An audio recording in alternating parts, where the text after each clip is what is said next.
पे एक भैया छै हमर साली लगे छै ले लेते जान। ई साली ऊ साली ई साली ऊ साली ई साली ऊ साली रे ई साली ऊ साली। आप सुन रहे हैं सोना डीजे मनीष। आप सुन रहे हैं सिंगर करण जौहर को।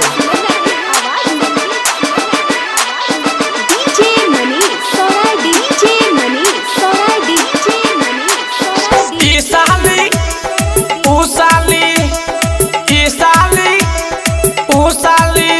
हाँ गोरे गोरे गाल वाली नागिन जैसन चाल वाली छोटे की साली खूब जबरदस्त लगे छै। कान के खूबे बाली सबे नक के दू नाली सबे देखे में हमरा बड़ी मस्त लगे छै।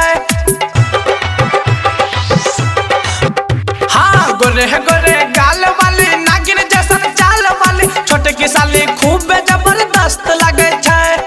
कान के खूबे बाली सबे नक के दू नाली सबे देखे में हमरा बड़ी मस्त लगे छै। रतिया के सपना में अपना बनाई के रतिया के सपना में अपना बनाई के ले ले छै हमर जान।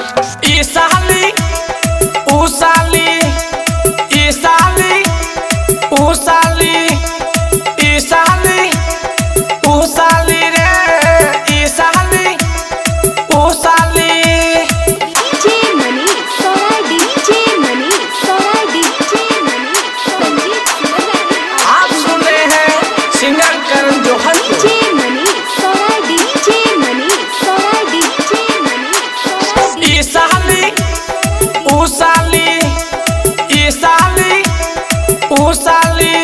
एहो रूपवा के रानी लगे परियन के परी लगे एकरा में खूब भैया टसन भरल छै।